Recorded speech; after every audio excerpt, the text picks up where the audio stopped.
أشهد أن محمدا رسول الله. Kryeministri i Kosovës Albin Kurti me ftesë të shoqatës e SNAF mori sonte pjesë në iftarin tradicional të shtruar nga ta në komunën e Prizrenit. Me këtë rast Kryeministri Kurti sa se në muajin e shenjtë të Ramazanit i theksojnë vlerat shpirtërore, e shtojmë solidaritetin me njëri tjetrin dhe me besimin në zemër, afirmojnë bashkësinë, dashurinë dhe bereqetin.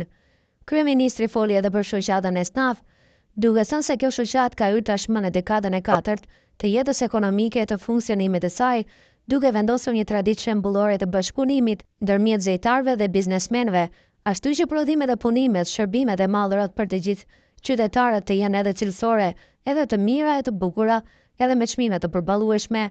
Jemi takuar shumë herë bashkë përmezi presit dhe takohemi edhe atëherë kur do të vendoset kur themeli i objektit të ri të selisë të shoqatës së SNAF, por që sa më shpejt ta kemi atë objekt të përfunduar, i cili do të kushtojë rreth 378.000 euro dhe i gjithë është investimi i qeverisë së Republikës së Kosovës, u shpreh kryeministri Kurti.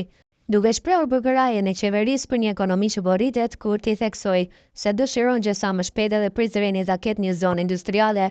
Në fund të fjalës së tij, kryeministri duke rikujtuar që ne sonte hymë në gjysmën e dytë të muajit të shenjtë të Ramazanit, u dëshiroi argjellim të lehtë të gjithë besimtarëve.